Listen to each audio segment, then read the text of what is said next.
یہ ہے بنگلہ دیش، جو حالیہ برسوں میں ایشیا کی سب سے نمایاں اور غیر متوقع کامیابیوں کی کہانیوں میں سے ایک بن کے ابھرا ہے۔ کولونیل ٹائم میں بنگال کا مشرقی نصف حصہ برٹش انڈیا کا سب سے غریب ترین حصوں میں سے ایک تھا، تاہم 18ویں صدی سے پہلے برٹش راج سے پہلے یہ انڈیا کا سب سے امیر ترین خطہ تھا۔ بنگال دنیا بھر میں ململ، ریشم، موتیوں کی تجارت کے مرکز کے طور پہ کام کرتا تھا۔ اس نے یورپ کو سالٹ پیٹر برآمد کیا، انڈونیشیا میں اوپیم فروخت کیا، جاپان اور ہال لینڈ میں خام ریشم بھیجا اور گلوبل ایکسپورٹ کے لیے کپاس اور اسکیل ٹیکسٹائل تیار کی۔ 18ویں صدی کے بنگال میں حقیقی اجرت اور نمایاں زندگی کا موازنہ برطانیہ سے کیا جا سکتا ہے، جس کے نتائج میں یورپ میں نمایاں زندگی بلند ترین ہے۔ ہندوستان میں اکنامی ایکسپلوئٹیشن کے مرحلے کے بعد برٹش سے آزادی حاصل کرنا اور 1947 میں تقسیم کا سامنا کرنے کے بعد مشرقی بنگال یا مشرقی پاکستان برِ صغیر پاک و ہند کا غریب ترین ممالک میں سے ایک بن گیا۔ 1971 میں خود کو ایک آزاد ملک بنگلہ دیش کا اعلان کرنے کے بعد یہ اور بھی غریب تر ہو گیا، کیونکہ پاکستان نے اسے برقرار رکھنے کے لیے ایک وحشیانہ جنگ لڑی، جس سے اس کے چند اثاثوں کا ایک بڑا حصہ تباہ ہو گیا اور اس کے بہت سے بہترین اور روشن لوگوں کو ہلاک کر دیا گیا۔ پھر پاکستان سے آزادی کے بعد ایک نئی قوم بنگلہ دیش نے جنم لی، لیکن توقعات کم نہیں ہو سکتی تھی۔ اس وقت امریکی انڈر سیکرٹری برائے سیاست یورل ایکسس جونسز نے ملک کو فوری طور پر انٹرنیشنل باسکٹ کیس کے طور پر مستعد کر دیا تھا اور سیکیورٹی آف اسٹیٹ ہیرون کینجرس نے اتفاق کیا۔ بہت کم لوگ پیشن گوئی کر سکتے تھے کہ یہ ٹیبل کیسے بدلے گی۔ درمیانے عرصے کے دوران ملک کی انکم پر پرسن موجودہ قیمتوں میں پاکستان اور بھارت سے بڑھ گئی ہے۔ پینڈیمک سے پہلے انکم 7% سے تجاوز کر گئی تھی، جس نے نہ صرف پاکستان، انڈیا بلکہ چائنا کو بھی پیچھے چھوڑ دیا ہے۔ بنگلہ دیش نہ صرف امیر ہے بلکہ صحت مند اور تعلیم یافتہ بھی ہے۔ بنگلہ دیش کے تقریباً 98% بچے پرائمری اسکول ختم کرتے ہیں، جو 1980 کی دہائی میں 1/3 سے بھی کم تھے۔ خواندگی میں اضافہ ہوا اور بچوں کی اموات میں کمی آئی۔ 1921 میں لائف ایکسپیکٹنسی 72 ایئر، جو 1990 کے بعد 16 سال سے زیادہ کا اضافہ ہے۔ ملک کی ہیومن ڈیولپمنٹ انڈیکس HID کی درجہ بلندی آج کل 179 ممالک میں 129ویں نمبر پر ہے، جو ابھی بھی نسبتاً کم ہے لیکن پاکستان اور بھارت سے ابھی بھی بہتر ہے۔ بنگلہ دیش نے آزادی کے صرف 52 سالوں میں غیر معمولی اکنامی ٹرانسفارمیشن حاصل کی ہے۔ ورلڈ بینک نے اسے لوور مڈل انکم اکنامی کے طور پر درجہ بلندی کیا ہے، جو کہ تعریف کے قابل ہے اور آج کے لوور انکم کنٹریز کے لیے ایک اہم سبب پیش کرنے کے قابل ہے۔ لیکن کیا یہ تعریف ممکنہ طور پر جائز ہے؟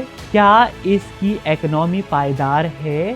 کیا بنگلہ دیش دوسرے ممالک کے لیے ایک ماڈل کے طور پر کام کر سکتا ہے، جو شاید دوران ایسٹ ایشین برآمد کے زیر قیادت ترقی کے نمونے کے متبادل فراہم کر سکتا ہے؟ On August 15, 1947, the great symbol of the British Empire came down for the last time to be replaced by the banner of the new Indian government.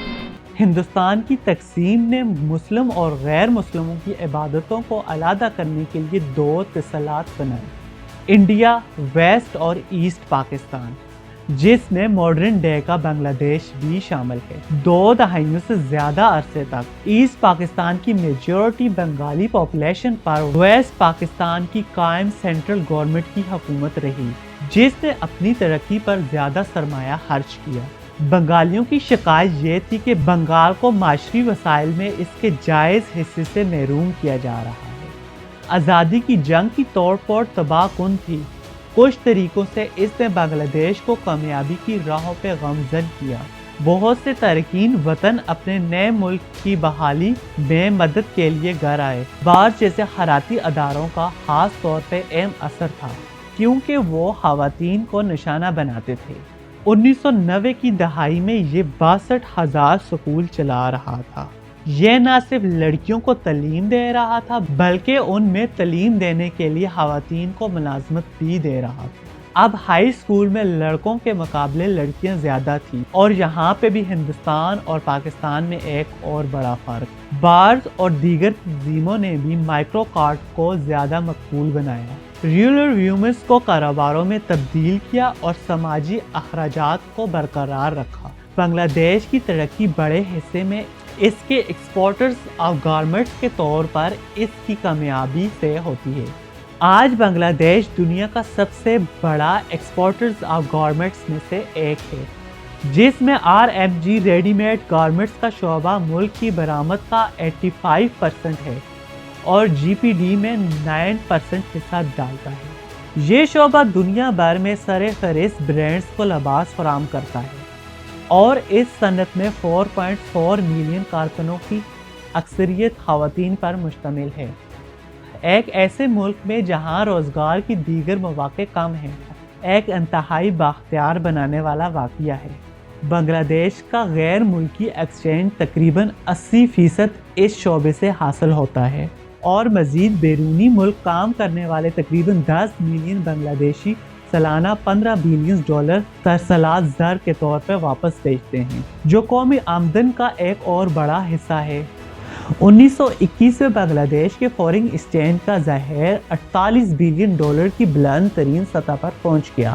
ترقی کا اصل محرک سرمایہ کاری ہے، جو 2000 میں GDP 24% سے بڑھ کر 2022 میں 32% ہو گئی ہے، جو پاکستان کے 13% سے نمایاں طور پر زیادہ ہے۔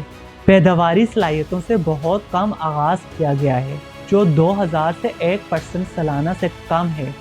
ہندوستان، انڈونیشیا، پاکستان، ویتنام اور چین کے مقابلے بنگلہ دیش کی پیداواری صلاحیتیں کم ہیں، جو تمام ملکوں کے طویل مدت کی آمدنوں کا بنیادی تعین کنندہ ہے۔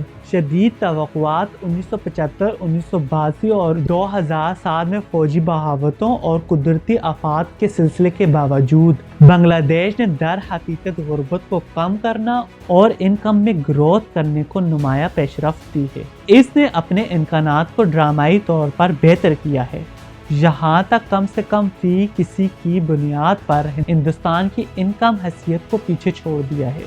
اگرچہ بنگلہ دیش کا RMG سیکٹر یورپ کے فیشن انڈسٹری کے لیے ایک مضبوط برآمد کنندہ ہے اور اس نے گزشتہ دہائیوں کے دوران اپنی مارکیٹ شیئر میں نمایاں اضافہ کیا ہے، لیکن یہ رجحان جاری نہیں رہ سکتا ہے۔ یورپی یونین اور ویتنام کے درمیان نیا تجارتی معاہدہ ویتنام میں ملبوسات کی برآمد بنگلہ دیش سے بہتر کارکردگی کا باعث بن سکتا ہے۔ امریکی ملبوسات کی برآمد کنندگان میں ویتنام نے کچھ عرصے کے لیے بنگلہ دیش کی RMG صنعت کو پیچھے چھوڑ دیا ہے۔ امریکہ میں ویتنام ملبوسات کی برآمد بنگلہ دیش سے 2.5 گنا زیادہ تھی، جیسے کہ امریکہ کے خریدار چائنا سے باہر نکل رہے ہیں۔ ویتنام سب سے بڑا فاتح ثابت ہو رہا ہے۔ GDP میں بنگلہ دیش کی برآمد کا حصہ بھی 2012 سے کم ہو کر 20% سے 12% رہ گیا ہے، جو ویتنام سے بہت کم ہے۔ اس کے علاوہ اکنامی کمپلیکسٹی، جو بڑے اکنامی سسٹم کی پیداواری صلاحیتوں کی پیمائش کرتی ہے۔ بنگلہ دیش کی تجارت بھی 2051 میں 77 سے 2021 میں 101 پر آ گئی ہے، جبکہ ہندوستان 41 اور ویتنام 54 پر ہے۔ ریڈی میڈ گارمنٹس میں بنگلہ دیش کی کامیابی قابل ذکر ہے، تاہم ایکسپورٹ ارننگ کی اکثریت کسی ایک شعبے پر انحصار خطرناک ہے۔ موجودہ عالمی منظرنامے کے درمیان اکنامی گروتھ کو برقرار رکھنے کے لیے بنگلہ دیش کو اپنی برآمدی ٹوکری کو مضبوط بنانے کے لیے کئی دیگر امید افزا شعبوں کی مسابقت کو بہتر بنانے کی ضرورت ہے۔